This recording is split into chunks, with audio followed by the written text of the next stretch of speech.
Hey folks, it's Nate, and it's time I got back to the drawing board. Today, I want to talk a little bit more about the creative process. This is kind of a follow-up from my video last week on the pitch, and today I want to talk a little bit about outlining. So here is an outline that I put together of Hexwood Chapter 1. So I got the title up here at the top. Name of this chapter is Old Man Jenkins. And after that, we have an outline. Now, when I was in writing school, I was introduced to this style of outline, and I've used it pretty much ever since because I think it's the best style of outline there is for just getting your ideas down at their most essential level and letting you work out the progression of your story one step at a time. Now, this outline is called a beat outline. And as it was described to me, every point in this outline should be essentially one beat of your story. And if you don't know what I mean by that, what I'm saying is your story has a heartbeat, it has a rhythm, and every point in your story should be like the beating of your heart. And your story should have a progression that goes something happens, and then something of an opposite nature happens. So just like your heart pumps in and out, you want your beats to have highs and lows. Every story works its way from a starting point up to a climax, and then very quickly back down to a state comparable to roughly its starting state. Emotionally speaking, it should have the same emotional energy at the end as roughly what it had at the beginning. But you don't get there very smoothly. You don't just start at your starting point and just kind of slowly work your way up in a very boring straight line. No, you want peaks and valleys. You want to go up a little bit and then down a little bit and up a little bit and down a little bit. You want progress and setbacks. You want lots of challenges, plot twists, if you will, although they don't necessarily have to be twists. You just want things that will excite the reader, and then depress the reader is not quite the right word, but you want the readers to feel like there's been a real setback to the protagonist in the story, or that a new challenge is coming. So in this outline, what I tend to do is I tend to put positive and negative, so like a plus and a minus sign. These represent beats that are good for the protagonist, that the audience gets a little bit of an emotional bump upwards out of, and the negatives are bad points, things that challenge the audience or challenge the protagonist or make the audience worry about the outcome of a situation. Now, you may notice that a couple of these beats have these small circles next to them. These are something I've added into the outline. They represent a change of scene or some kind of a break in the story. So we're changing scenes, we're changing viewpoints, things like that. I just put these in to help myself remember where scene changes are and things like that. They're neutral beats. When you change scene, you may want to strike a certain mood, showing that place. So if you, for instance, change from an interior shot of an office to an exterior shot of a alley at night, you may say that the alley should be dark and gloomy and maybe a little threatening, or alternatively, it could just be well lit, a well-lit alley between two buildings, and there's a romantic moment happening there. So that's where I note those kinds of setting details in my outline, if I have them in mind. If I don't, well, you may get something like this. You know, it just says Dugan appears. Frank Dugan being the antagonist of this piece. So that's just a note that we've switched to his point of view. So yeah, you want a steady rhythm of highs and lows. So having these pluses and minuses here help you track how your story is doing at that. If you find that you've put more than two beats of either kind together, your story is probably going to start feeling like it's dragging. Too many positive beats together, and it feels like there's not going to be any challenge, and this is just a cakewalk, and that's boring. Too many negatives, and the story starts to feel dreary. It starts to feel very depressing. This is what your boy Zach, Diversity in Comics, might call leaving a bad feeling in your soul. So that's why you might want to try avoiding having too many negatives. So just a quick overview of this outline. You can see that up here at the beginning, Mark and Yu Deng, two of our protagonists, find Old Man Jenkins dead in his prospector's hut. So that's a negative. That's the immediate challenge. Then they search the place and they find that the deed to his mining claim had the attached map torn off, and there's a sulfurite crystal that doesn't match any of Jenkins' gear. So those are positives. Those are clues that they can use to try and figure out what's going on. So they leave the cabin and they go to the claim. They send for town for a posse. So that's just a scene change. It doesn't really affect the story one way or another, but it's an important detail that sets up something that's going to happen later. So right there, that's the basics of outline. It helps you get down the little details that are important, but mostly the broad strokes. Don't try and put too many details in there, just the stuff that later things will hang on.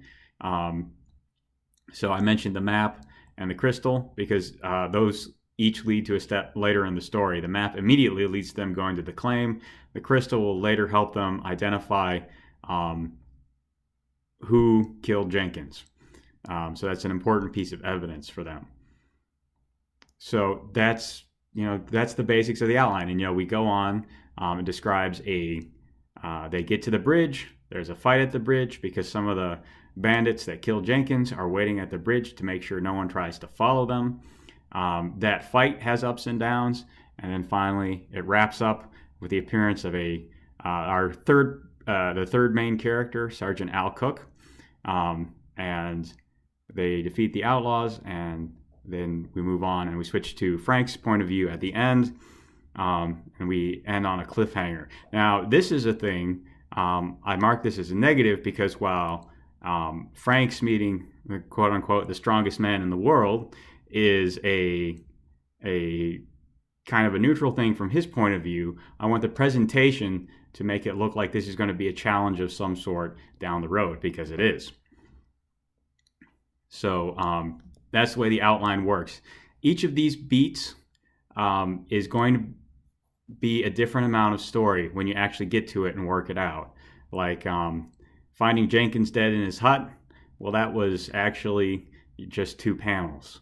The search of the place and discovering the mining claim and the crystal, I think that's 6 or 7. I can't remember off the top of my head. Heading for the claim, again, 2 panels. So the whole sequence at the bridge here, that's 1, 2, 3. That's 3 beats of the story, 4 if you count discovering the bridge.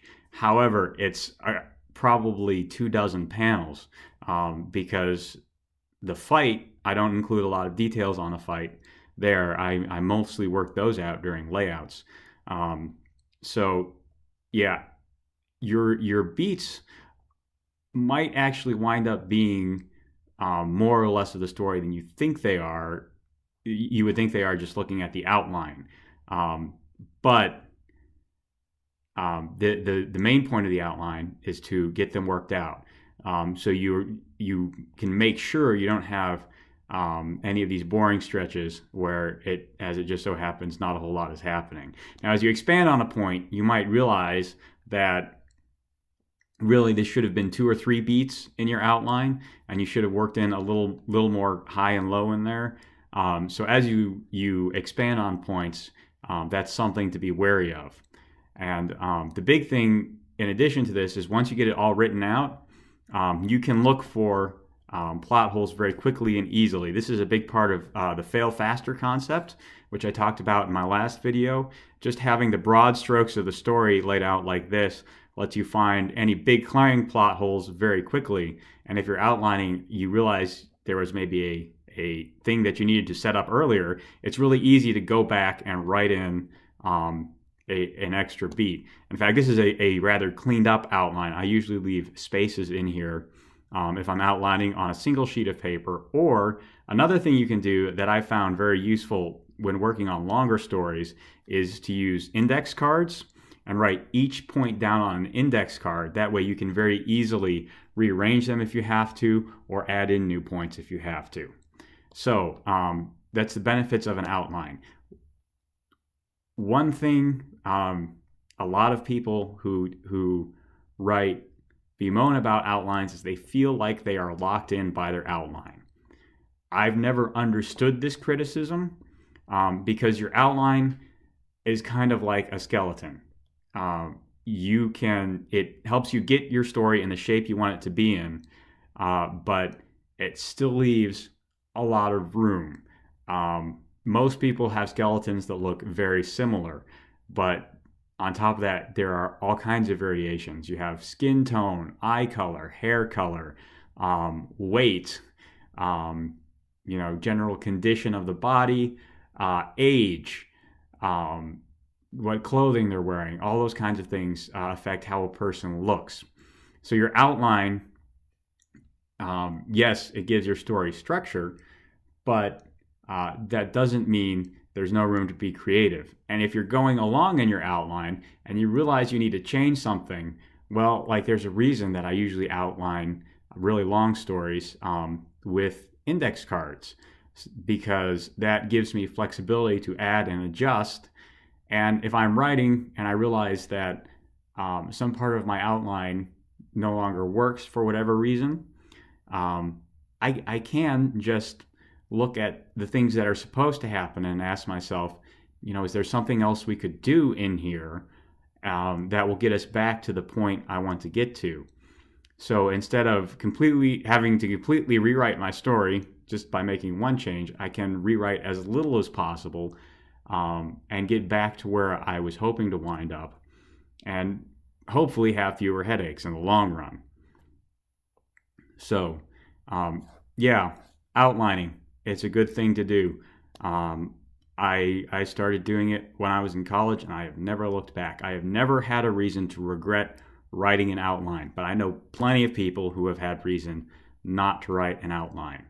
And a simple beat outline for a comic book or a short story, they don't take very long. There may be 10 or 15 beats total. For a novel, they're probably going to be closer to 100. Ditto for a screenplay. That's about what they recommend for a screenplay as well. In fact, I learned this outlining method when I was studying screenplay writing. So there's that. But yeah, how many beats they have is just dependent on how long the story is. So yeah, fail faster, man. Get out ideas in simple forms and see how well they work. Chop out what doesn't work and come back and take another pass at it. Outlining is a really great way to do that in a short period of time. And that's about all I got. So there's a like button down there, a subscribe button down there. Use them as you see fit, and I'll talk to you later.